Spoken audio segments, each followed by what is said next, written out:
All acquaintances have in fact been forgot, and none of them have been brought to mind.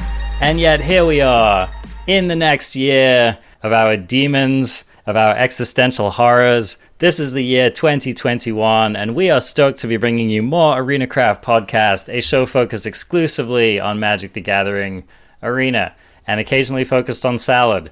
My name is Arjuna, I'm one of your hosts. I'm joined today by our other co-host, Covert Go Blue, sometimes known as CGB, sometimes known by different names, like that smug blue mage.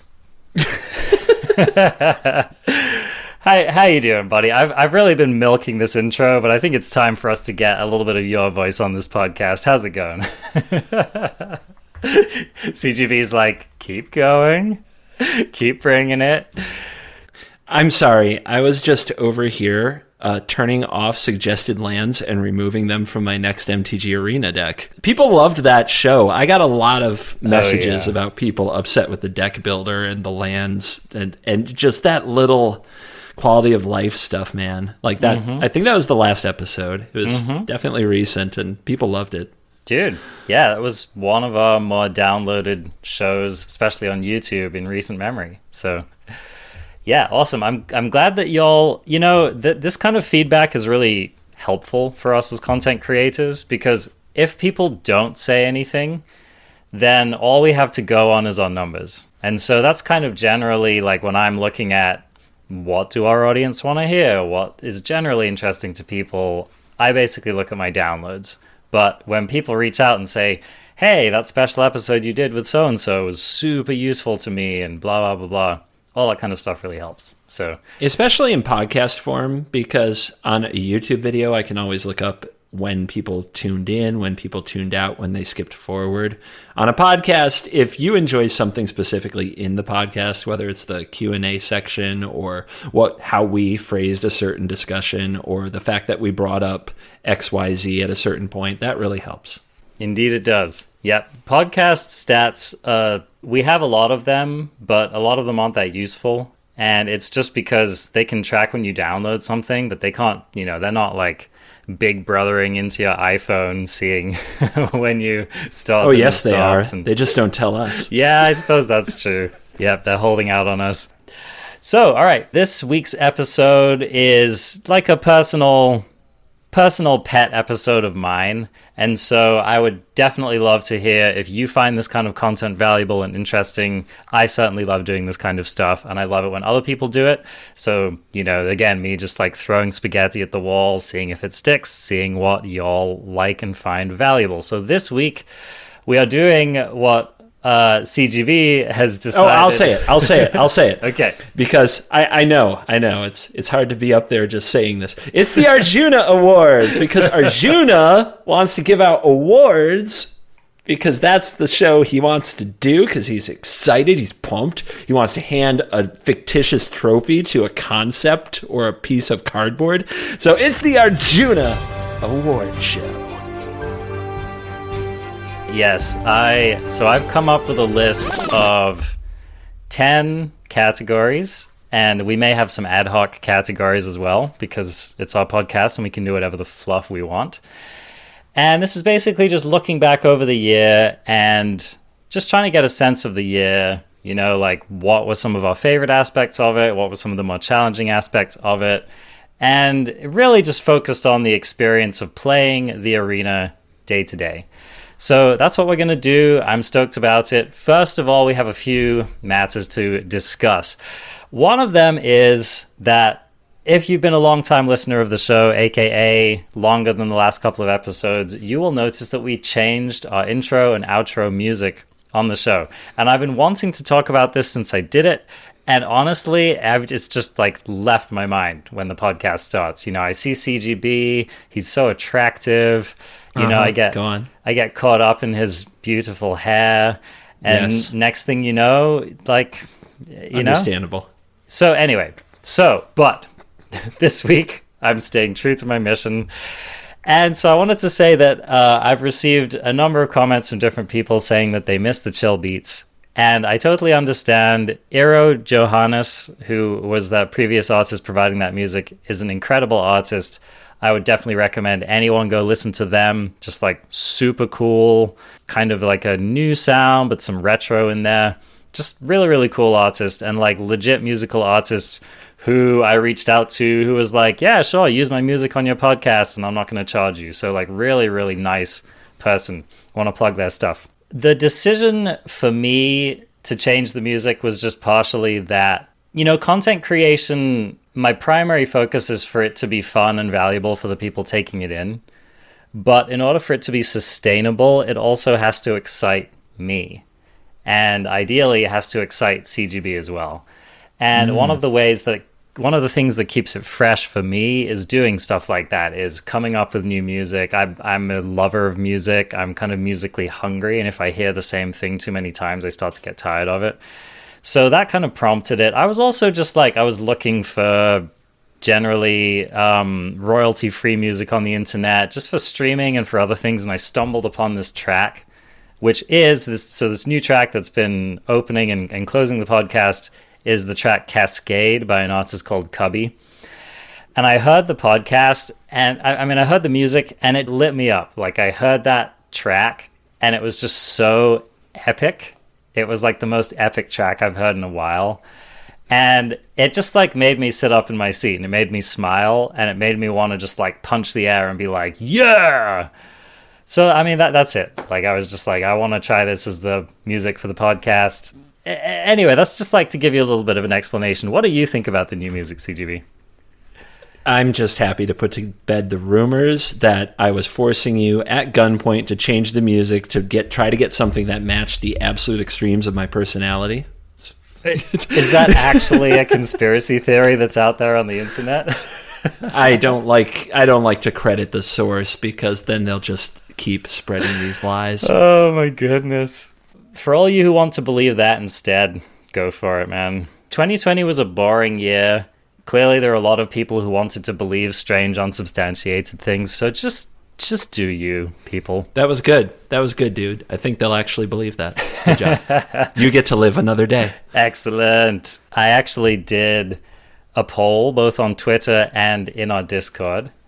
And last I checked, both polls, and I'm not kidding, both polls were exactly 50-50 down the middle.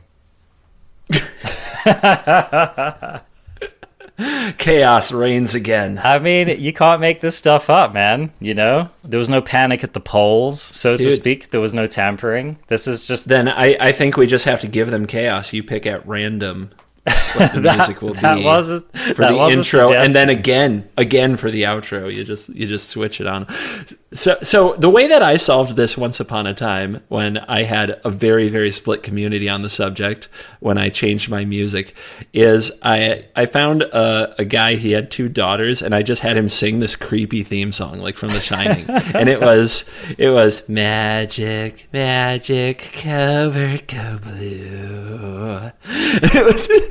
And I had that open the show. Everybody was like, okay, that was creepy. And I'm like, all right. And now we're going back to the song I choose. Is everyone fine with this? Yes, we're fine with this. I love it. It's the insidious intimidation of Covert Go Blue. Very on brand, my friend. Very on brand. So maybe there'll be some more interesting music coming to a podcast near you soon. Let's move on here. We have a lightning round question of the week. And this week, it is by Audio Evil 1112, who asks this fun question. If you could reprint one card into Standard, what would it be? I'm going to shoot from the hip on this one. What my gut wanted was Smuggler's Copter. And...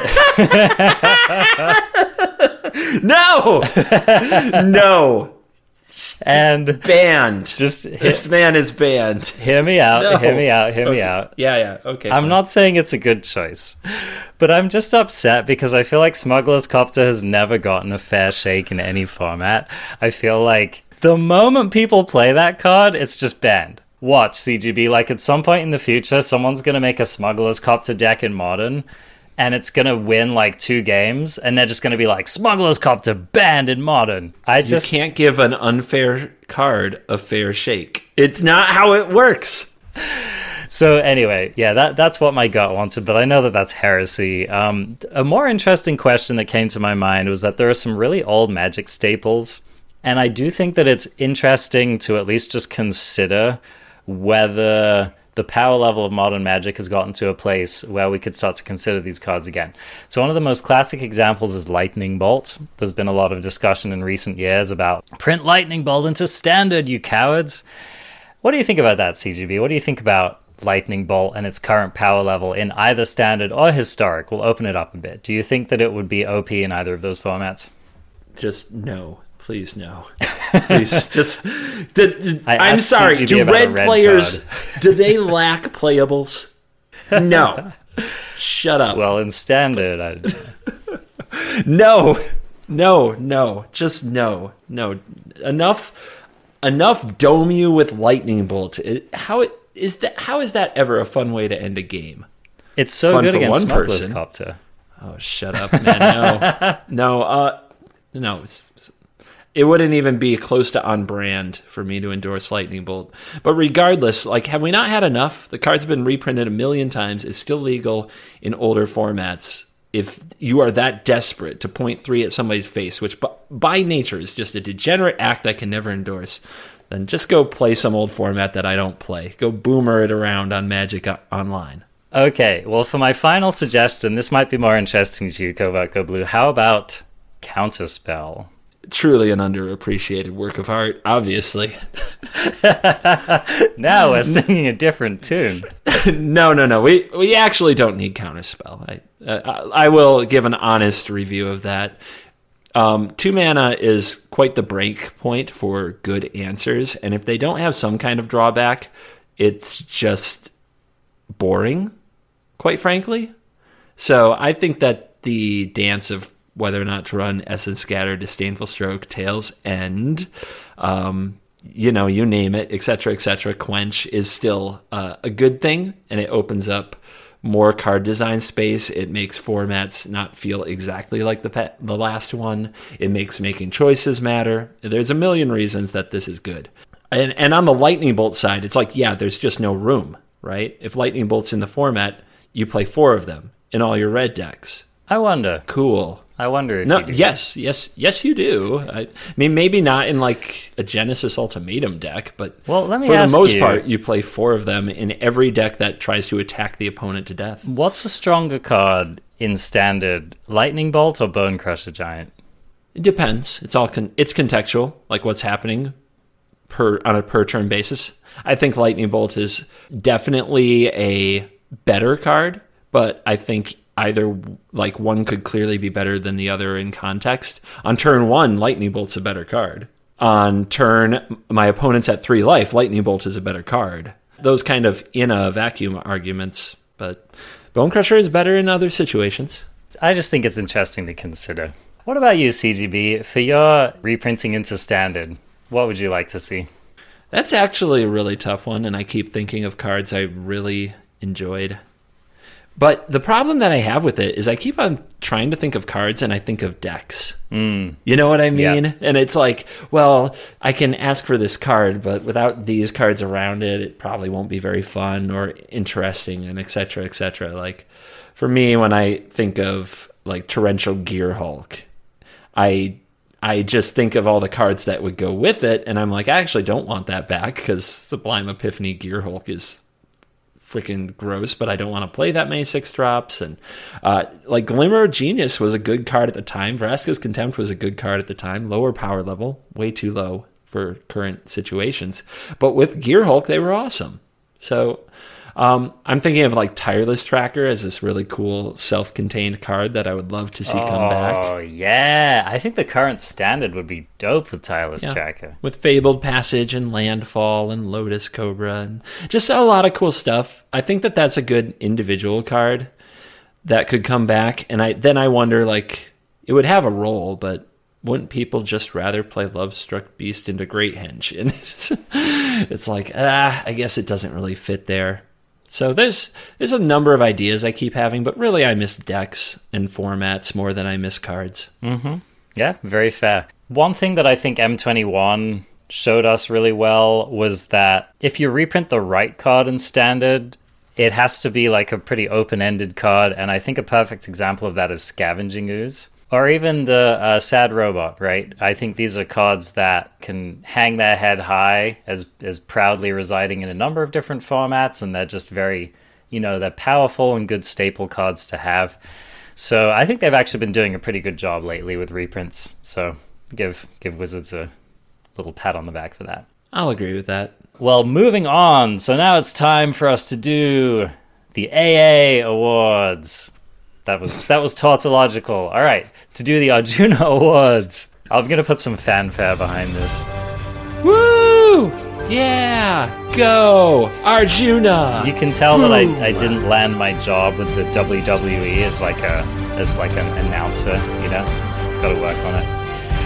But anyway, yes. So the Arjuna Awards. So this is what we're going to do. Is we're going to go down the list and we're just going to talk about the year in review and see how we felt about it. And I have a feeling that this will both raise a number of hackles for our listeners, and hopefully there'll be some good agreements going on here as well. So if there's one thing that I think sums up this past year in Magic, and especially on the Arena, I think it's the concept of banning. And so the first question that I pose to you, Covert Go Blue, is, what was the best banning of 2020?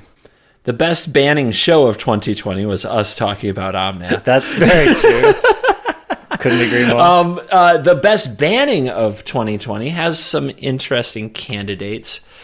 I'd be tempted to say Uro, but solid choice.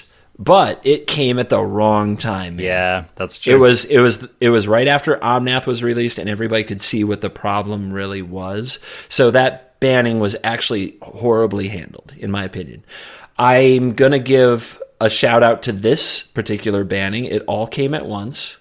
Wilderness Reclamation, Teferi Time Raveler, Cauldron Familiar, and what was the last card? Agent, was it? No, Agent was banned much earlier than that. Oh, was it?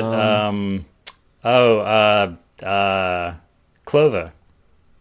Nope. It actually wasn't Clover. That came with Omnath. And so did Escape to the Wilds. Oh my gosh, it's going to feel so stupid. It's been a while. Okay, so it was Reclamation, at the time, it was Reclamation versus Teferi and Reclamation with Teferi. Yeah. And those two were banned. Mm-hmm. And then, Sultai was a big deal after that. And that's because of Uro. But Cat got banned. Everybody was like, why Cat? But there was one other card that people were like, slam dunk. That had to go. Nobody was questioning that. Growth Spiral. Oh, Growth Spiral. Right. How could we forget? So in one day, they banned Reclamation, Growth Spiral, Teferi Time Raveler, and Cauldron Familiar.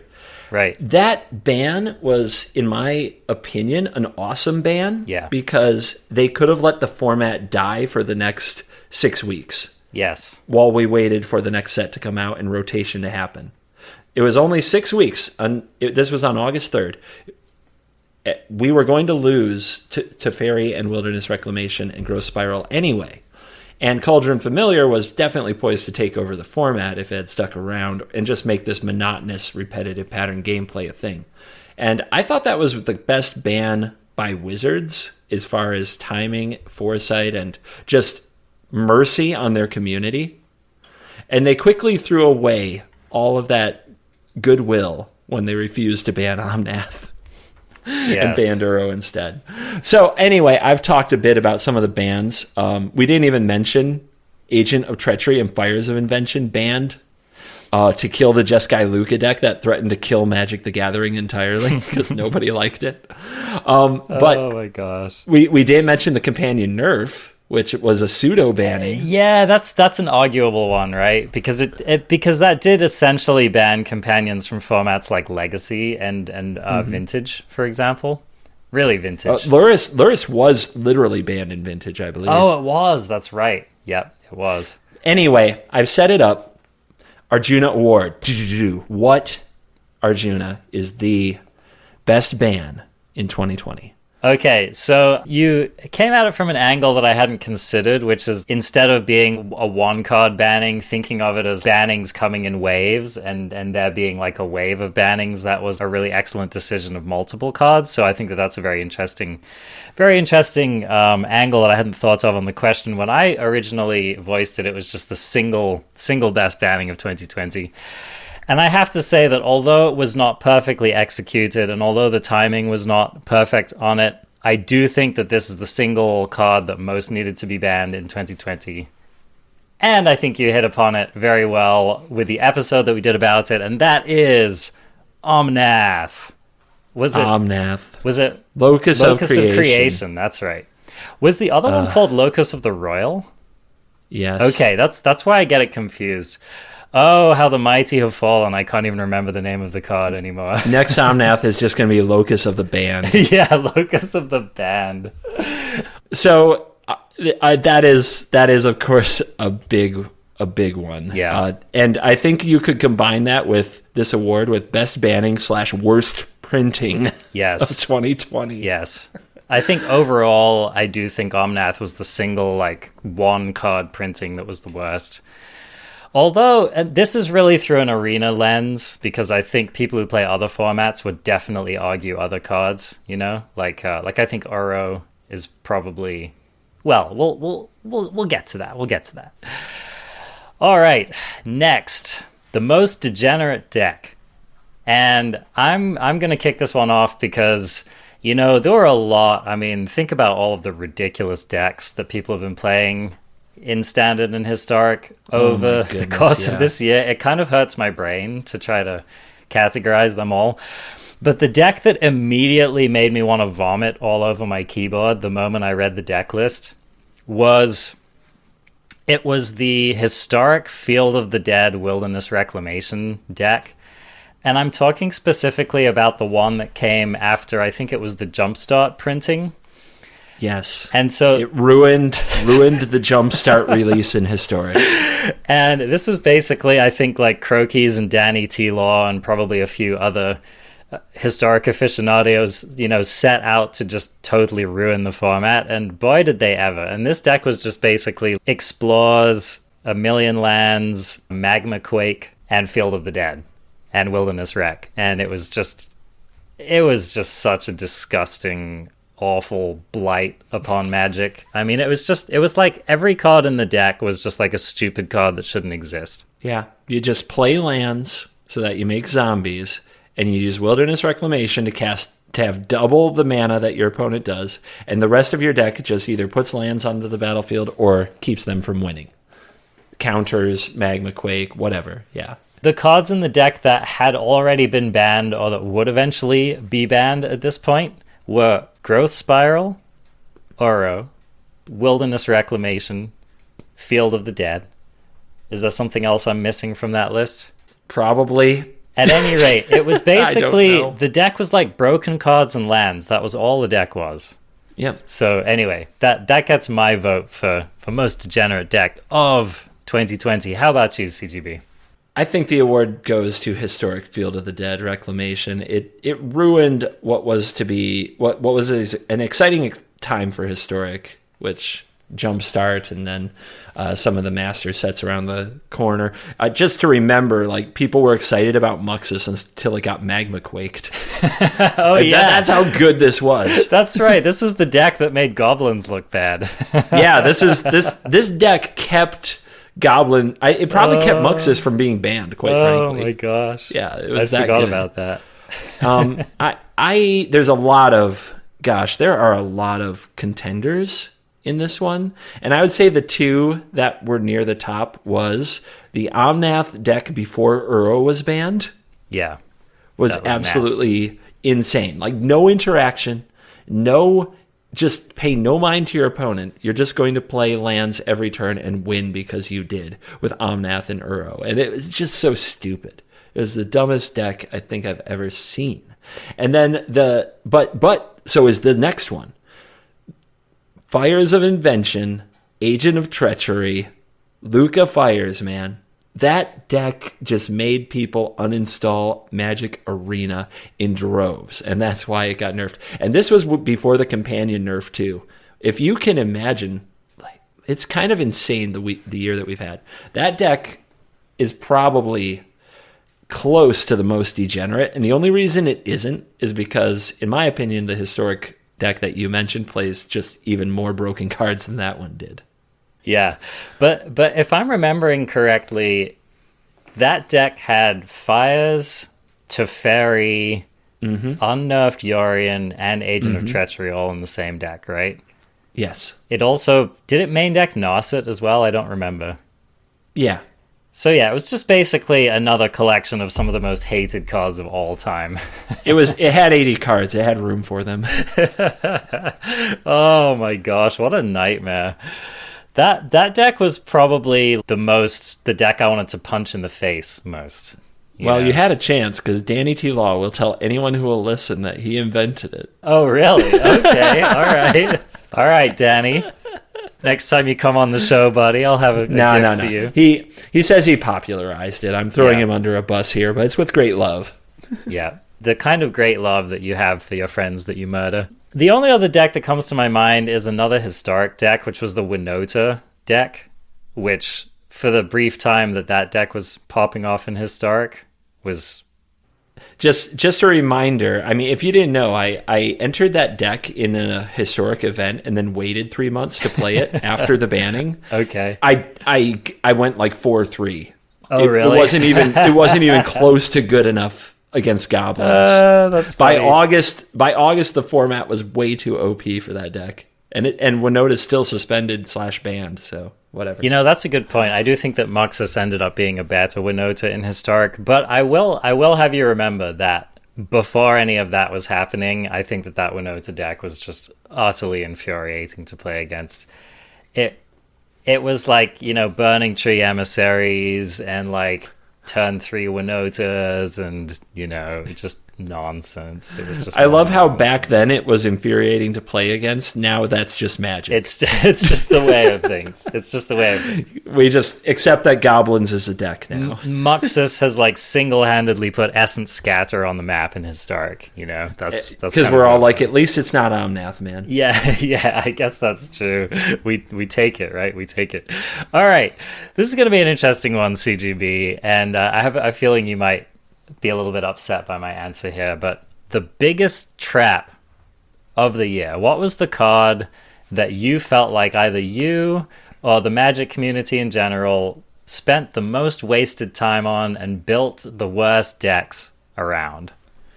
Oh my goodness. This one is like content creator bias for sure, because I don't get to hang out and only listen to pro players. I listen to the entire community, and my God, do they love some just terrible cards and want you to build around them. And this is kind of a weird one, because for most of the year, I honestly think the biggest trap was Ugin. That's solid contender. I really do. Yeah, because I think that games just spiraled out of control way too quickly for you to worry about your 8-mana play. And I think a lot of people spent a lot of time after M21 came out trying to build the best Ugin deck. And I don't think that was realistic for the format until after Omnath and Lucky Clover were banned. And then there's some space opened up. And we did see a Dimir Yorion Ugin deck take the standard part of the Zendikar Rising Championship, or at least that's what the champ played. Didn't help much because they 12-0'd with blue-white and historic, so they didn't even do that good with the Dimir Ugin. But with a control deck not running Ugin, by the way. yeah, exactly. I think Ugin was a huge trap this year. Yeah, the place I saw this most was in the standard 2021, I guess is the name of the format.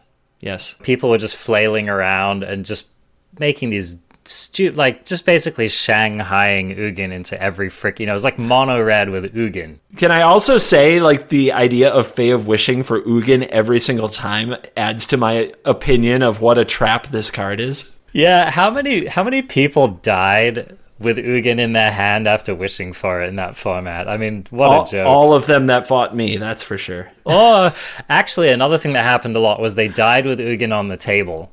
They died yeah. the turn after they resolved the Ugin. Yep. So yeah, that's a solid one. All right, my turn. Yeah, your turn. It sounds like you think I'll be upset with you. What do you have to say? Well, it's one of your favorite cards, I think. I think it's safe for me to assume it's one of your favorite cards, and it has actually become one of my favorite cards in Historic, which is kind of ironic because I think it's worse in Historic than it is in Standard. But the card that I think has been the single biggest trap this year is Yorion, the Sky Noodle. All right. Now here's what I'm gonna. I can see the look of consternation on the face of Covert Go Blue. Here's what I'm gonna say about this card. I'm gonna rage quit this podcast, man. CGB's video just cuts Salt. out. There's just static on the other side. No one is going to contest that Yorion is an incredibly powerful card. All right, so I definitely am going to put that out there. It's definitely one of the most powerful cards in Standard. I'm not going to say in Historic. I really don't think it's very good in Historic right now. I don't think it's ever been very good in Historic. But it is an inherently powerful card, and it has enabled some very, very powerful decks. However, I think if you stack the successes of Yorion against the failures of Yorion, it's like, whoa, Nelly, dude. Think about how many pro players have been suckered into playing Yorion in high level. Isn't that events. a good thing? Isn't that a good thing though? I mean, seriously though, a deck who has a lot of failures to show for it inspired a lot of building and creativity instead of just playing the best thing. There are a million variations of Yorion. I just completed the 12 days of Yorion in December. I mean, I think it's a wonderful card, and there was another podcast I was listening to lately. I can't remember which one, but they were actually talking about how some of their favorite card designs are exactly that. They're the traps that make you have fun trying to make them work, right? Mm-hmm. Yes. And so I totally agree. I think over time, I've really come to see Yorion as a beautiful design, and I really do think it's well balanced. And it's cool that it's seeing play even in formats like Modern. To be clear, with the companion tax, it's well balanced. That's true. Yeah, with the companion tax. As it was printed, thank you. Busted. No, just freaking nauseatingly disgusting Magic card. But I just think, I mean, like I said, this is basically the card that I've probably enjoyed playing with most in Historic. I think that format has so many fun things to do. It just has really fun build-arounds, such as Demonic Pact. Lately, I've been Yorioning Torrential Gearhulks, which is not going to win me the next championship, but damn, is it fun. So see okay, I wanted to rage quit the podcast, but I see where you're coming from, and the more I think about it, I actually think this is a perfectly adorable award to give to Yorion. Here's the thing, just think about all of the terrible Yorion decks out there. I don't understand. I played mono red Yorion and I won games. I mean, CGB supplying the first example, right? I mean, there was that Orzhov discard deck that Efro and Ben S played, and Ben Stark is still stuck on that deck. It's painful to see. He's still convinced. That's the problem with Yorion, right? He's still in the loop, man. They can't the let prince it go. is still blinking the Sky Noodle. Oh my gosh! Right, talk about Yorion, a card that could make people want to play another trap, Charming Prince. I mean, oh man, you want to hear Andrea Mangucci go off on Charming Prince, dude? It's a wonderful thing to behold.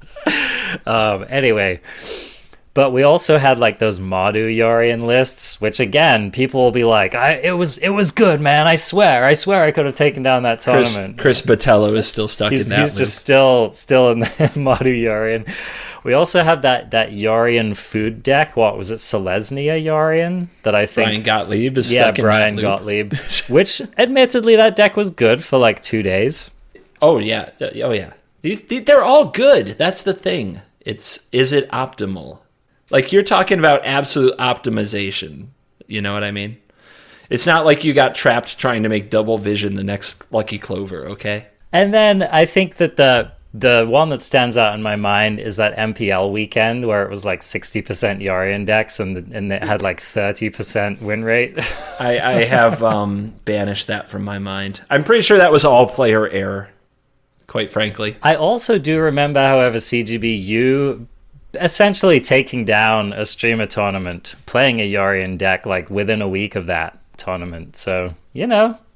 Sometimes you fall into this trap, sometimes you are the trap. Which I think is where we're going to leave Yorion for this year, but a beautiful failure. Just a beautiful failure.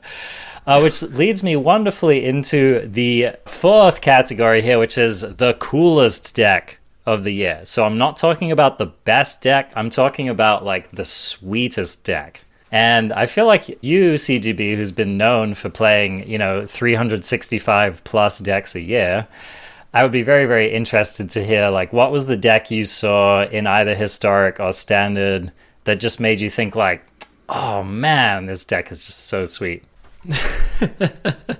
Actually, there's so much to think about on this one. Yeah. And I know you can write me a freaking novel because I know what you're going to say. So Yeah. please.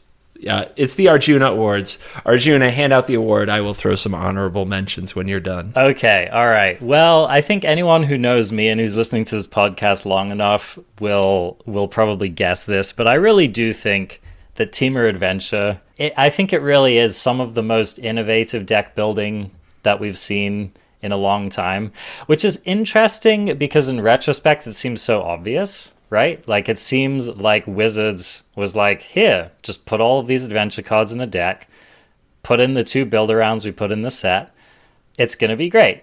But for some reason, it just, like, people weren't doing it, and it didn't catch on, and it didn't actually become a thing for many, many, many months. And I think that it was really impressive to see Aaron Gertler go through this process of, it was just like every week, he was like, guys, this deck is good. Guys, this deck is good. You should be playing this deck. Why aren't people playing this deck? And then eventually he took down DreamHack. Eventually, people started playing in all kinds of things. Eventually it got Omnath, and that was the point at which he finally got his beloved Clover banned from the format. But I just think that the concept of this deck, the way that it used the wishboard, the way that it conceptualized winning a game of Magic, I think was just so, it really did hit on some new angles, and I think that the play was fantastic. I thought the balance was fantastic. I never felt like, there were very, very few moments where I felt like this was just truly the best deck in the format and couldn't be touched. So overall, I thought it was a masterpiece, and I loved every second that I got to play with it. So I can, I guess, go along with that right up to the whole balanced part where it had 2 cards that got banned. But okay, we'll move on. But here's the thing, though. They weren't banned for, like, so long, and no one thought they needed to be banned. Like, remember, what was it, like February? No one thought they needed to be banned. Who thought that Escape to the Wilds needed to be banned in, like, February? That you're going to use Escape to the Wilds, of course. I mean, I recognize its power when hiding in the sideboard. Love it. Love the dig. Well done, CGB. Well done. No, I get what you're saying. I'm just taking some shots because you're going to hate my answers. Because something I've come to accept about Magic the Gathering is that only one person gets to have fun a good amount of the time. And these are decks that I do think, in an arena environment where you don't have to look at the sad, pathetic face of the opponent you're destroying, these decks are, in my opinion, quite fun and cool. As long as you don't acknowledge that there are salty little crybabies out there who are mad. And the first one is Rogues. I actually think the Luris Rogues deck, which sort of started with Seth Manfield in the Zendikar, like, Omnath tournament, I still think that deck is very cool. It's a different way to play blue-black. People don't even remember. Blue-black wasn't really a deck for the longest time. It was a guild in, like, what was that, Guilds of Ravnica? Yeah, but it was always bad. It had to be Esper or Grixis to even have a shot because there were enough good blue-black cards. And then when it came out, like they gave us Slitherwisp in Ikoria, and they gave us Thieves Guild Enforcer in M21, and you were like, okay, well, there was Simic Flash, a very infuriating deck that people hated losing to. Dimir Flash was a little underpowered compared to that. And then when the Rogues tribe got filled out, they were originally kept in check by Uro, but even then, that deck, I felt cool to me. Like, there was so much power, and it was an aggressive blue-black deck with a ton of decisions that always had to walk the line. Am I control? Am I aggro? Do I not know who I am? It had an existential crisis every turn cycle. And I just enjoy decks like that where it feels like nothing's scripted, whereas so many matchups feel like the opening moves of chess. Of you're doing an opening, so you play out the opening. And this felt like you sat down against a wild card. They're either going to come out aggressive or they're going to counter your threats and pick you apart piece by piece. And I absolutely love the deck for that. So Rogues is an answer that I'm going to give. Love it. And you were an early adopter. Like, you were playing Rogues before it was cool as well. I'm roguey hipster. It's blue. How could I not, Yeah. How could I not? Yeah. So, and then I feel like you had another answer coming as well.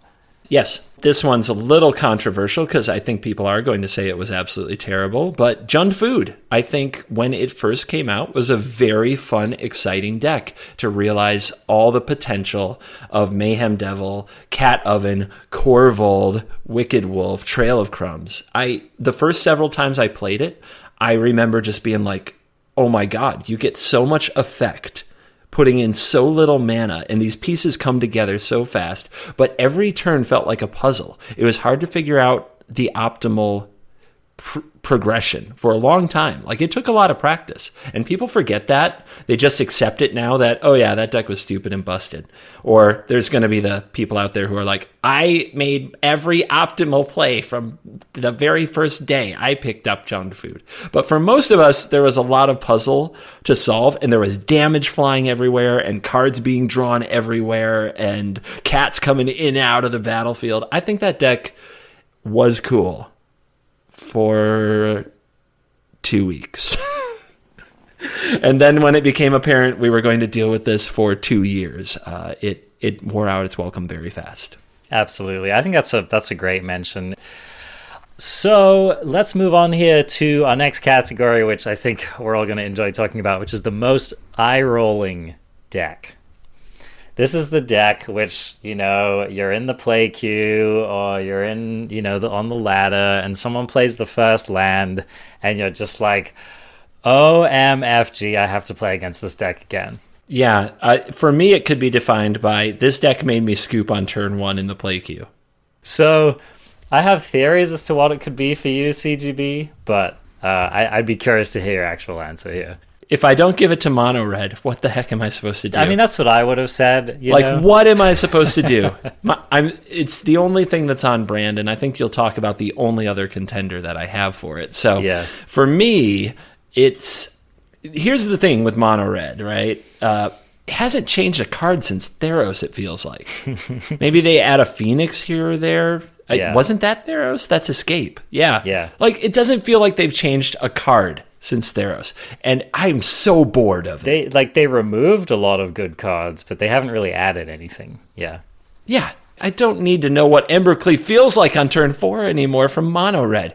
Yes, you played 2 creatures or 3 creatures, and I only drew 1 removal spell, and now I get Embercleaved and I can't win. There's a million words I could say about Mono Red. I literally was looking into how much hard drive space it would take for me or an editor to make a video that was a 24 hours of me versus Mono Red from my previous footage to put on YouTube. It would not be a stretch. I wouldn't be surprised if I could find 100 hours. So for me, it's Mono Red. They play Mono Red. Mono Red. Attack face. Till they're dead. I will say the most eye-rolly part of it for me was not getting Embercleaved for, time a million, even though that was very eye-rolling. For me, the thing that really pissed me off about that deck was the Steamkin Light Up the Stage combination. Those were the games where I just wanted to throw my keyboard against the wall. Oh, yeah. When turn 3 takes forever because they drew 2 Steamkins and 3 Light Up the Stages. Oh, my gosh. Like, when you have that moment where you realize, wow, my mono red opponent's going to play like 15 mana worth of spells on turn 3. That was not the best of times, in my opinion. So, yeah, I feel you for sure. I mean, since the inception of Arena, that's probably the most evergreen answer to this question, is mono red. However, I think the deck that tilted me off... Okay, so I give an honorable mention to rogues. And I just speak from like our listeners' perspective and just like the general kind of tenor of Arena at the moment, I would say. People who play Standard, I really do think that I feel like mono red's kind of passed the torch to rogues in this category. It is just super tilting to have your opponent just have it on turn 1 and then have it on turn 2, and then, you know, they have that ideal curve of whether it's crab into Thought Thief, whatever it is, man. They always seem to put something together. So honorable mention to rogues, but I do have to say that the deck that has made me just not want to play out the game or the match the most this year has been cycling. That's the only thing that competes with mono red for me. Yeah, and I'll tell you what, man, I think honestly half of it is the frickin' fox, man. I'm so tired of that stupid fox. Oh, I think it's the flare.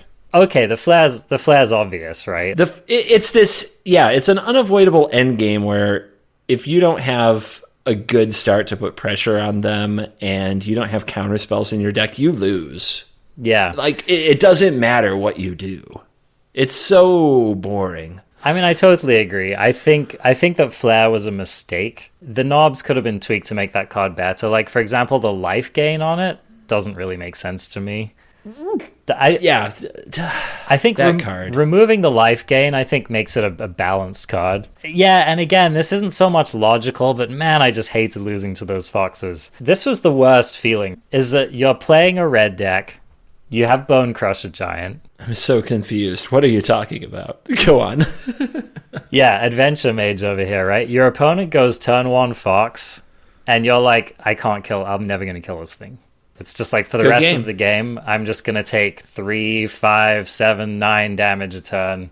And you can chump with your Lovestruck Beast. Go. Yeah, exactly. Chump with my 3 mana 5/5. You gotta love it. So, yeah, anyway, you know what? Screw that deck, man. I'm really, really glad that it has been mostly out of rotation in recent metas. I still see it in the play queue every day, and I don't play the game. Just move on. Turn 1, Flourishing Fox. Turn 1, Scoop. What a dumb deck. All right, question number 6 here, the match of the year. And this is actually one I have given some thought to this coming in, but I don't know. I'm not super confident on my answer, so I'm curious if you have anything to lead us off with here. The single match of the year that made the biggest impression on you. There are a lot of very competitive matches. I think the one that I've watched a few times is Gabriel Nassif versus Austin Berkovich. Oh. That is coming. It's like coming down to time, and they're racing. That was cool. I mean, Gabriel Nassif is top 5 all-time Hall of Famer, and it's hard to... Let's just say, if you go into a game thinking, I'm going to outplay that person, that you're probably wrong. And here you have Austin, who at the time is like the number 1, or definitely in the top 2 or 3 players, ELO-wise, active, and really made a huge stamp on the professional Magic community this year and showed people what he is all about. And in the under time pressure, which you can't take that away, and it's deserved, Nassif uses a lot of time, and the deck he chose to play uses a lot of time. Under time pressure, Nassif clearly missed it at the end of that game, and I'm not going to spoil it, but there was a lot of face-up information. Both players were playing Fae of Wishes, Lucky Clover, so there was a lot of face-up information, and given time to consider, I think Nassif could have won, but given the way that it played out, Austin did, and I think it was well-deserved and pretty awesome. This, I believe, was the semifinals of, it's so hard to remember the names of things now, was it the Players' Championship? I think is the name of it. Yeah, I believe it is. It was the Omnath tournament, basically. The Omnath tournament, brilliant. Yes. Competitive event Omnath. Pros play Omnath. That's what it should be called. I think it was basically like a Pro Tour, wasn't it? I think that's what it was, like Pro Tour level event. It was supposed to be that, like, it was supposed to simulate this year's World Championship. Oh, is that the Worlds. one? Mm-hmm. Okay. Yeah, for some reason I thought that was a different championship. And that's where Gertler met Austin in the finals. Yes. Yep. And I will say that even though that Omnath, Teamer Adventure deck was degenerate and disgusting, it was a very skill testing deck. And it was so boring to watch, though. That's true. It was like, very, honestly, very boring to watch. I'm calling this one of the matches of the year, and I believe that, but that's because of the time pressure. Yeah. Without the final 10 minutes of that match being under severe time pressure, I honestly don't remember the first 50 minutes of it. I was tuned way out. Way out. Yeah. It's true. I even remember the commentators kind of like, what's happening in football? How's the weather? Just like trying to come up with something to talk about. Yeah. Because it was, because most of that matchup was, do they have the turn 4 Omnath? Did the opponent have an answer? Yes or no, right? So yeah, that's a great nomination. I think for me, perhaps it's just because it's in recent memory, perhaps, but I think it was the match I watched with the most satisfaction as a viewer. I just enjoyed it the most, and it has to be the Brad Barkley versus Autumn Burchett final. Oh my gosh, yeah. It was a very fun match to watch. It was just such a cool match. They were both such excellent players. You could tell that both of them had a real mastery of the historic format, and it was kind of an iconic clash, It was like you had like just as typical of a control deck as you can imagine for the format, right? I mean, it's like if you conceive of like a traditional control deck, it's that Teferi control deck that Brad was playing. And then, on Autumn's side, it was like basically like the aggro combo deck of historic, which is goblins. And both of them had tuned their decks so well for the meta. They both played so well. I mean, of course, Autumn Burchett, just one of the... I feel like there are some players where you watch them play and you're like, I know this player is really good and I trust that they're going to make good plays. And then you watch their play and then you decide whether they do or they don't. I feel like Autumn, whenever I watch Autumn play, I'm like, this is just raw intelligence.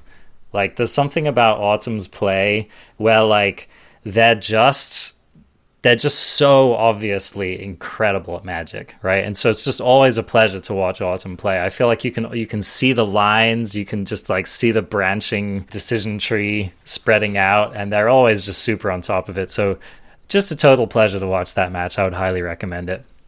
Agree. The best part is you get to see Brad Barkley just ecstatic with emotion at the end of that match. That now you're definitely trolling. All right. So lots of contenders, but let's keep this moving along here. So now this relates to us. We're going to give ourselves a few awards here. Oh, yes. No, I will hand to you. You will hand to me. We don't have to we're not that types who just have to give ourselves awards. Excellent. I love it. Okay. I love it. So question number 7 are best called shots. So is this what you're talking about, CGB, is are we like telling each other what they were? Yeah, bros complimenting each other. Okay. So why don't I start it off? CGB's best called shots of the year. I think the one that just has to stand out right from the beginning is Omnath. Yep. CGB was an early buyer on that card and basically couldn't have been righter about it. I could have. I'm pretty sure. What was it that I said? I said that there will be a top 8 that has like 6 Omnaths or something. Yeah, like 6 decks with 4 Omnaths. Mm-hmm. I could have just said, the full thing. Could have gone just all the way on that. I didn't say it would be banned. I could have said that. I definitely wanted to say that, but I didn't want to. Like, it's one of those tough things where if I tell you a deck will get banned and it's not, and it wasn't during the first announcement, and you didn't craft it, then you're putting yourself at a huge disadvantage for a period of time. And maybe that's acceptable to some people and not to others. But man, seriously, telling somebody that a card will get banned is a pretty big shot to take. I wish I had with Omnath because I did feel that way, but I also didn't want to mess up anybody's MTG ladder experience. In hindsight, that was kind of silly. Who played ladder during that? Oh my gosh. It was an all-time low for standard, I can tell you that. So that was an excellent called shot. The other one that comes to my mind is I remember you and I having a pretty strong disagreement about Primal Might during the preview season. I would say that you definitively slammed the door shot on that. It's been I believe were you high on Kaza's Fury and low on Primal Might? I think that's the same Arjuna. There was a different card. Yeah, there was a different card. I think was it Ram Through? Or are we talking I'm not about sure. something different? But anyway, maybe. Yeah, but you definitely came out in the right on that one. Primal Might continues to be total contender. It's actually seeing play in Historic as well. Mm-hmm. So very, very solid card there. The other one that really comes to my mind is you called out Maze Mind Tome as being like a really excellent card. And I think that that's really been borne out. I think that showed... It took a while. I think that really showed some real like forward thinking and some insight there.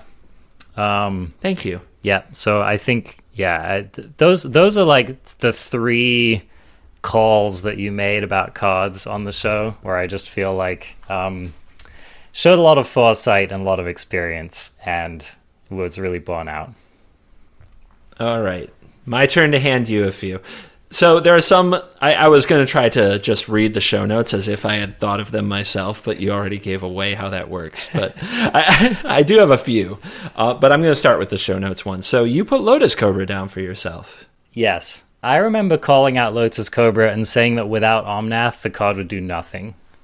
Ha! Okay. And I felt borne out by that. I feel like as soon as Omnath was off the table, you don't see Lotus Cobra anywhere. I made the assertion that Lotus Cobra was worse than Paradise Druid by a mile. And I think that has been borne out. I think that Lotus Cobra has basically just not been a contender in Standard or even Historic since Omnath was off the map. And I don't know, I felt pretty insightful for having called that shot. That is, I agree with you on that one. What I'm wondering about the next one, Stormwing Entity, you still think you're right? This is what I'm going to say. You made me a bet and I won it. That's all I'm going to say about Stormwing Entity. No comment. Sure. No comment. Okay. Gruul Aggro in the new Standard. I remember us discussing how the deck could definitely hang, and it certainly didn't take long to rise to the top. I think that's a really good call. Thank you. And you were all over that one. And this is going to be Arjuna for as long as I live. Mono green. The rise of what was an underappreciated and somewhat laughed at archetype, which is hard to remember now, but that's true. Like, people kind of laughed at mono green mages as Timmies. Why would you play that when mono red has Embercleave? And people laughed at it, but it rose up the ranks, powered by friend of the show. Would you like to give your shout out? Yeah, definitely Rint, Maxim, Salman, big contributor. Just shout out a couple other excellent mono green mages, Rumty. The only reason I haven't invited Rumty on the show is that we've already written our 20,000 words about mono green. But Rumty, an excellent mage. Also Cedric Phillips, another notable proponent of mono green. So anyway, a lot of cool mono green mages out there. Unite! Yep. And so I've enjoyed watching you just revel in the rise of that deck to the point where it was considered by some creators to be, and some competitors to be tier 1 for a minute. And then, of course, kind of faded away since rotation, at least the version that you're used to, in favor of the Troll King version that you don't like. Indeed. So I got two. I have started playing so many decks in Jeskai, color combinations just to keep it fresh. And a card I cannot play without these days is Soul Seer. Okay. Just, I can't get anywhere without the dang card. I'm dead to a heal out. I'm dead to a Lovestruck Beast. Soul Seer says, you know what? I'll bail you out here, buddy. And Gets around Selfless Savior, and the only price I have to pay is looking at that smile on your face right now. And the last thing I want to say is more of another deck call, Simic Adventures in 2021 Standard.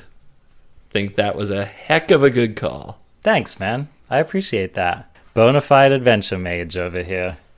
Lit the format on fire. Well, I have to, you know what? I have to hand that one to you, actually, CGB, because literally for me, that Simic Adventure list, this is no joke. I built that deck in 5 minutes. I played it. I was like, oh, that was fun.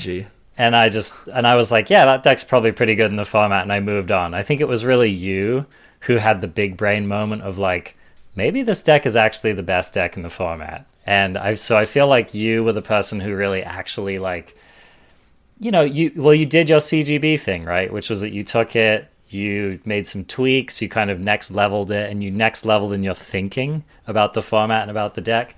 And I think that one of your big insights was that it was a breaker in the mirror with Teamer Adventure, which is something I hadn't really considered. So I'm going to hand that one back to you, buddy. I think that you really next leveled on that deck. That'll be that. I'll treasure this while we transition into our worst called shots of the year. Worst called shots. All right, so this is going to be. I think you're going to have plenty of these for me, CGB, because frankly, I've definitely thrown out some pretty awful ideas on the podcast. I remember kind of going nuts during the M21 spoiler, which is in my memory of my worst called shots. I think where a lot of them live. But okay. Anyway. The land of optimism. So, all right. So yeah, CGB, what are things that stand out to you as just some of the more laughable claims that I've ever made on the podcast?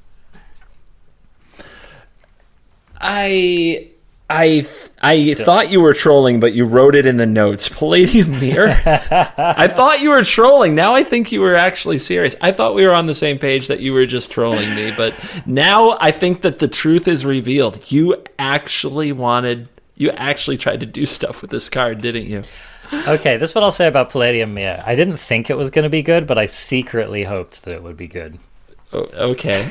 So I'll give myself Sure. a 50-50 on that one.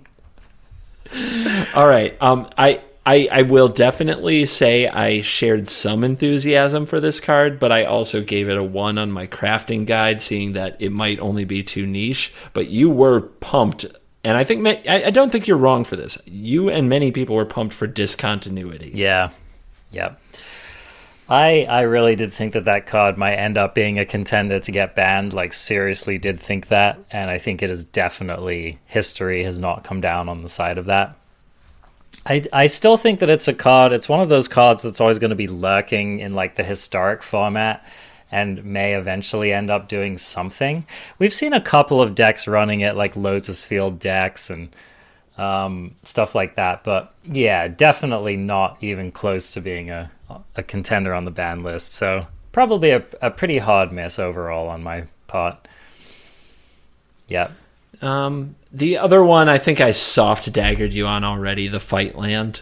The flip land that's a fight spell. Yeah, that no one plays that card ever. Yeah. I was trying to sell you on Tangled Florahedra, and you're like, that sucks. This 3-mana fight spell's amazing. Yeah. The future CGB is I will fight with my land. Man, those DFCs were so hard to... It's true. I feel like we could both dagger each other on those. Like, for example, I recall you being pretty low on, like, Hagra Mauling. Still am. Yeah. But it's seen play, and that I sees can't plenty argue of too play. much. Yeah. Yeah. Another card which is still hard. It's really hard to tell, like Salundi Vision, right? So hard to tell whether that card's actually good or not. Yeah, probably not. Not much play for that sucker, but yep, that's a tough one. I think we both were excited about Balaged Recovery. When's the last time that did something meaningful? That's true. Yeah, that's a really good point. Yep. Yeah, definitely some misses there. All right, any other terrible called shots you want to point out for me, CGB? Not for you. I keep on... I think it's the human brain at work that I keep on thinking of my own. There's a couple that come to my mind. I do think Soul Seer was definitely a miss for you. I will give you that. I don't think it's been a staple in the format the way some cards have, but I definitely think it has been a player. Yeah, it definitely didn't matter until the play pattern of Lovestruck Beast and a Great Henge became half the format. Yeah, exactly. Which I think a lot of these are contextual, right? Like a card like Barlyged Recovery, I think was very good in some of the situations that we outlined before, but a lot of cards got banned and things changed. So yeah, Soul Seer is one that jumps out in my mind.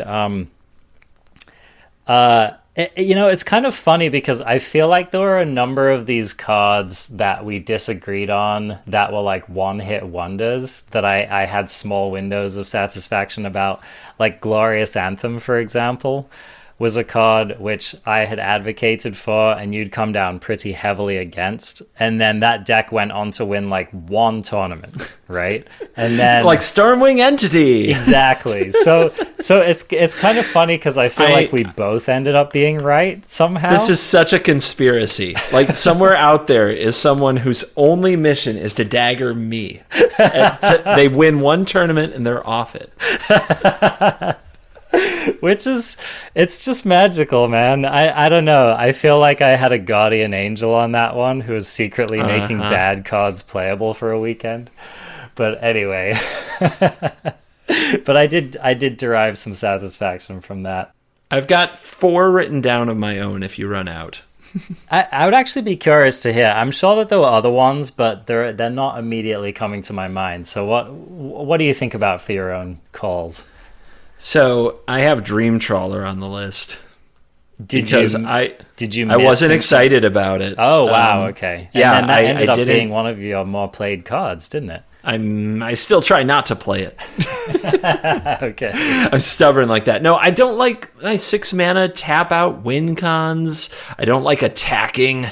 I if I can have a win con that grinds the opponent to dust, like I would prefer a Castle Ardenvale win con, but the way that Magic has changed and that formats have shaped up is that you can't just be control till the end anymore. You have to close the game. You stop the early rush, then you must win. You must race them down before they get grinding and find the cards that let them hang in the game, because every deck has them, except for maybe mono red. So yeah, because of the prevalence of adventure cards, I think particularly, and escape cards, even in post-Uro kind of escape cards, but just this constant flow of card advantage, companions as well. Now Dream Trawler is pretty essential. You have to close the game, and I never wanted to. Just didn't want to close the game. I just want to play Magic forever and kill people with tokens or deck them. But alas, that was wrong. I don't remember being excited about Lurrus. Oh, interesting. I really remember thinking the cost was too much, that there weren't enough good, cheap creatures. And Lurrus took over not just Arena, but like every format. Basically every format. I can't think of a format that it wasn't at least very good in.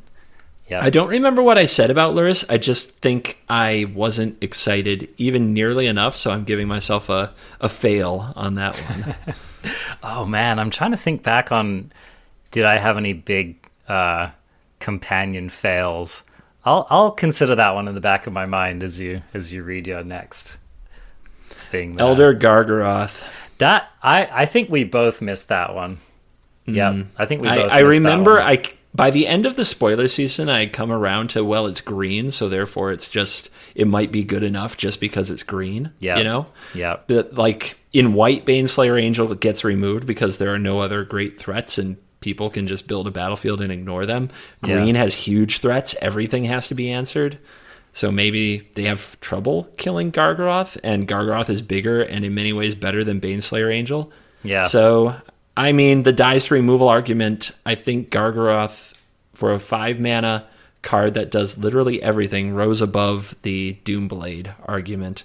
Yeah, I mean, cards are house and historic, if that tells you anything. Yeah, so I was wrong about that. And then the one that hurts the most, Teferi, Master of Time. Now, remind me, were you high on this card? Yeah. That's I was funny. really excited. I remember you being excited about it. I don't remember you like staking your claim that it was going to be like super dominant, though. No, I didn't think it would be dominant, but I thought it would be an essential player. Obviously, so a lot of that, and this is the other part where I failed, to be honest. A lot of that was based around feeding Uro. Yeah. Yep. Which was very strong in the format, but it wasn't like, even with Uro in the format, Teferi didn't, really plant his flag on the format. So I'm giving myself a pretty big fail on Teferi Master of Time. Interesting. This was one that I was just thinking about. I hadn't thought about it until you started discussing some of these other cards.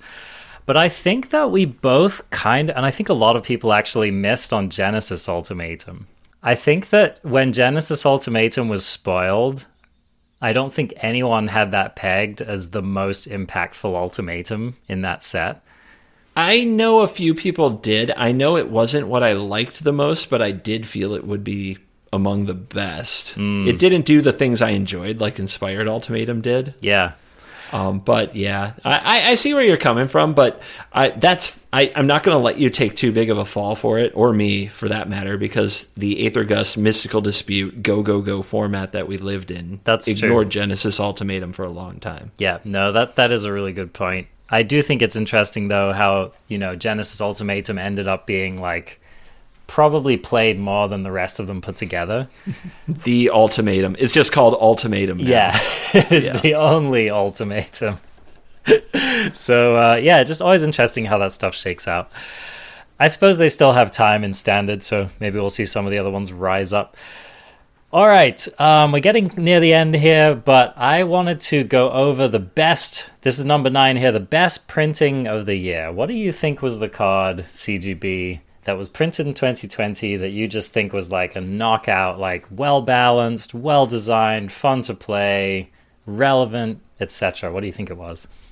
You slapped me with Yorion, so I slapped back with Elspeth Conquers Death. Oh, love it. Because I know you hate it, but it's important to remember that at the time of Theros, white was unplayable. Mm-hmm.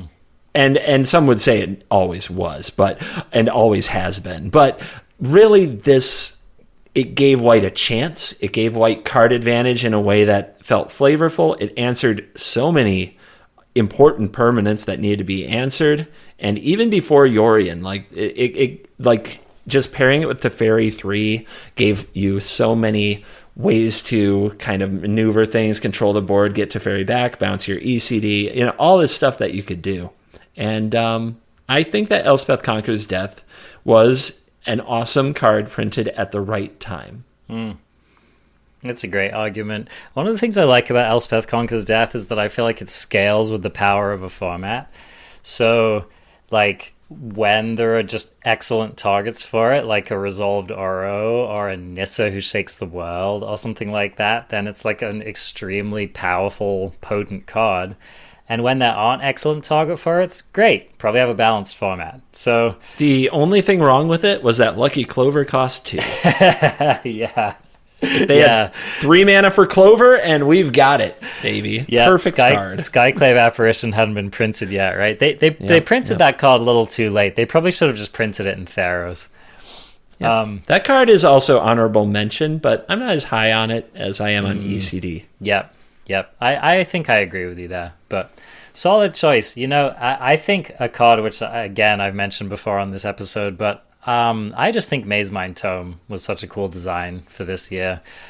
Over the months, I have ended up playing that card a lot, and I just think it's very powerful, it's very flexible, it goes straight into a bunch of decks, but it's not an auto-include.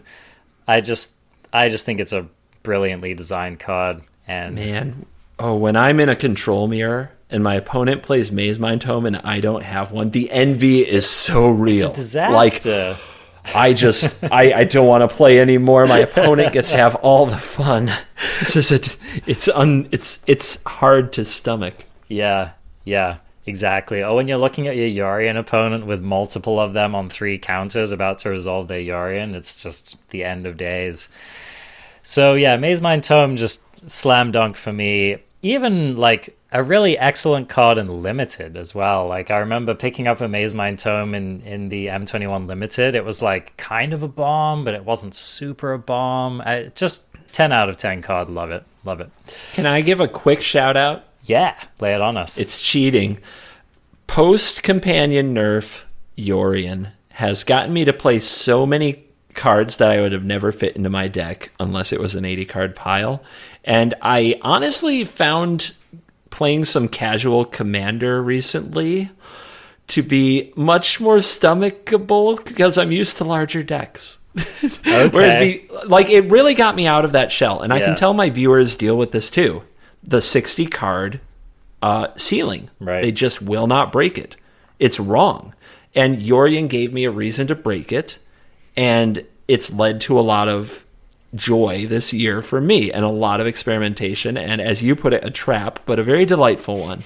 And I think that before the companion nerf, it was absolutely terrible. But with the companion tax, I actually really think that Yorion is a great printing, and I'll miss the Sky Noodle. It's to the point where in my YouTube comment section, people are already talking about, will CGB be able to emotionally handle the rotation of Yorion?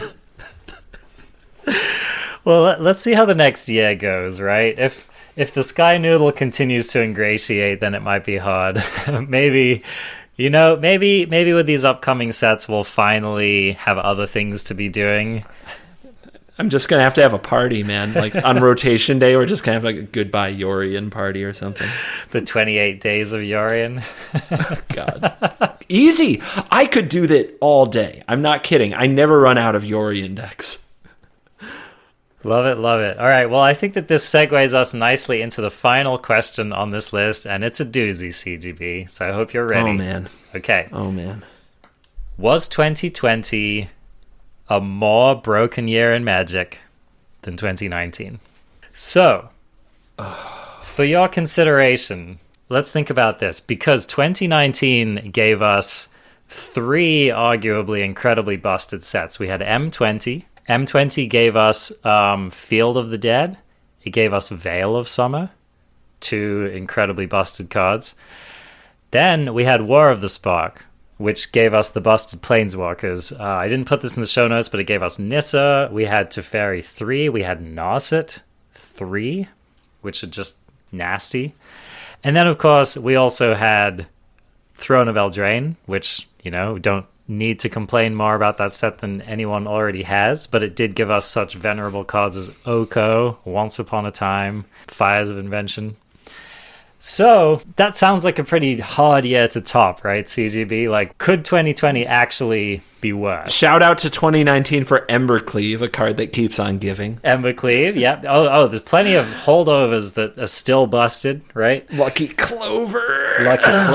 There were so many.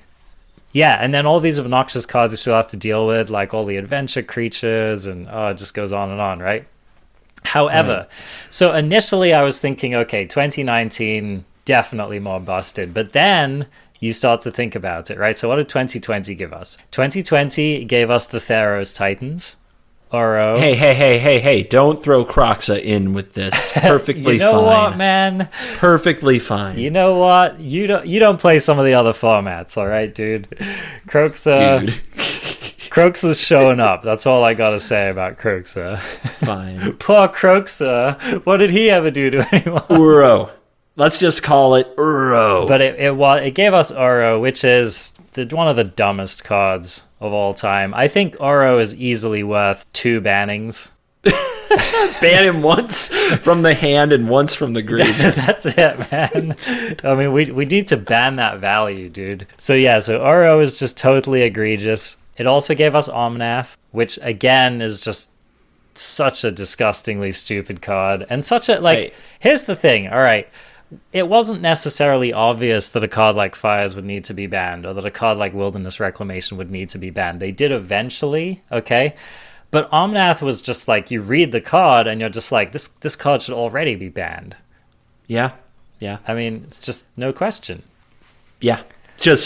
And especially given the context of Zendikar, which has played out since the banning to be a pretty not tame set, but definitely not broken, minus that card. Yeah. It's kind of unreal that it even was in that set. Head and shoulders above any other card printed in that set, for sure.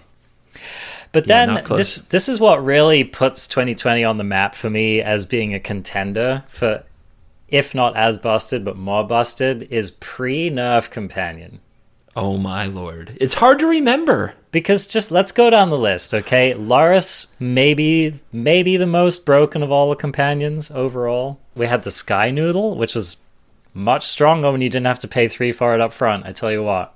What was the damage doubling one? Obosh. Every aggro deck became an Obosh deck. Yep, absolutely. Yep. People forget that. Mono black, mono red, Gractos, they were all Obosh decks. It was the biggest thing to ever happen to mono red since Embercleave. Easily. Yeah. It was a card that was so powerful that it made people stop playing Embercleave, which is something. Yes. That's something. It is. Okay. It's pretty messed up. Now, let's talk about Zerda the Dawnwaker, which, again, it didn't show up in Arena much, but I think that card had to be banned from Legacy, if I'm remembering correctly. I think so. There was a combo. Yeah, there was some kind of like monolith combo with it or something. How about the 1 week of hell from Gyruda? Oh yeah, the Gyruda. I mean, for 1 week. They thought it was Omnath levels of broken. I remember that. Oh my god, they hated it. Yeah. There are still Gyruda purists out there who are calling for it to be banned. Wow. That wasn't even all of them, right? Well, let's see. What else did we have? I think those were maybe the ones that were like super... What about Muxus? Oh, Muxus was printed this year. What about Winota? Winota was printed this year. That's very true. Dude, so it's hard to say, right? I mean, it's just close. It's a close call. And, you know, I don't know, man. I think I might have to give it to 2020. I think this is where I'm going to end up coming down on it. I think if we're just talking about Arena, it might have to go to 2019.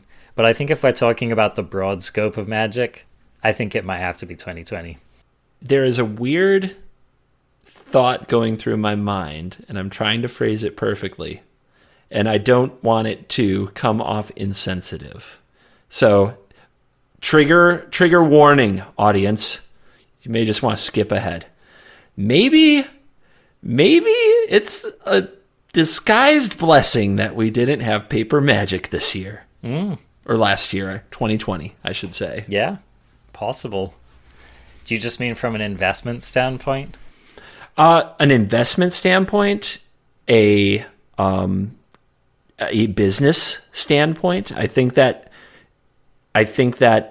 the tournament halls were empty for a reason outside of our control. I'm concerned they may have been empty for reasons completely within the control of Wizards of the Coast, and the optics of that would be rather terrible. I don't think people would travel across the country to play against Jeskai Luca Fire's Mirrors, for example. Companions also. Like, can you imagine if there were paper tournaments that people were traveling to for, say, the SCG Tour during the couple of weeks that Luris was legal in some of these formats? I just can't even imagine how frustrating and disappointing it would be with the amount of time and effort, and especially the value of a paper collection that you'd put in to play this absolutely miserable, repetitive experience formats, and then just have it all thrown out the window a few weeks later because of all the bans, right? So from so many angles, if you were going to sit out paper Magic for a year, this would be a good year, because it just moved too fast, too many things changed, and the experiences at many points were bad. Straight up bad. Excellent point. Yep. It was a relatively okay time to be jamming a bunch of Arena. Yeah. All I have to say is thank God for Historic. I know that, yeah. I mean, you're a champ. You've been able to make Standard fresh the entire year, and I think that that's in and of itself an incredible accomplishment. But I know for myself, I had many points of just throwing up my hands and, you know, and basically opting out. And one of the things I love about Arena is that I was pretty much always able to find some format that I enjoyed playing this year. And I think that that's overall an accomplishment. It really is. Yeah. And let's take a minute. Impromptu award. Format of the year, in my opinion, is Historic, because if you remember where we started the year, Historic was literally called by many people, including myself, a dumpster. Yeah. It was the place your cards went when they rotated, and you couldn't use them anymore. Yeah. It didn't have a permanent queue. Do you remember this? Oh, they took it away. I do remember that. It was like this you could not phantom play format. Yeah, you could not play Historic whenever you wanted. Yeah. At the begin, or wait, you could play the play mode, I think, but not ranked, and there weren't events. There had never been a Historic tournament, a competitive tournament. Like, so much happened to Historic this year that we take for granted now that it's one of these formats like Modern and Pioneer. It started the year as a joke. And if you want to go back and listen to all kinds of podcasts, pretty much every competitive podcast said the same thing. What's Historic? I don't even know what's in it. I don't even know what the cards are. I don't even know how to find out. Historic started the year as a joke. It possibly saved the MTG experience for hundreds of thousands of players in 2020. So, in my opinion, format of the year, Historic. Totally, 100%. Especially if you play it now. I'm not going to say it's a perfect format, but it has a bunch of top tier decks. It has an incredible slew of like tier 2 and 3 absolutely amazingly fun decks in it. It's got a really good combination of, it's got viable control decks, viable aggro decks, viable combo decks. I just think it's in a really sweet place, and I've definitely been having a blast playing the format. And, you know, people roll their eyes, they hate Muxus, they hate, you know, Paradox Engine. There's always cards to hate in Magic, all right? But I think that they really have removed all of the just absolutely most obnoxious cards from the format. I mean, anyone who complains about Muxus probably hasn't lived through those Field of the Dead games, probably hasn't lived through those Nexus of Fate games. Those are the cards that really made me want to shoot myself. You want to nerf goblins, bring back Nexus of Fate with like 8 fogs. I mean, I think of Muxus is just like the Embercleave of Historic, right? It's just like another turn 4 kill. Sometimes a turn 3 kill, but I mean, it's a fast format. I think Historic's in a great place right now, and I will continue to enjoy it for the foreseeable future.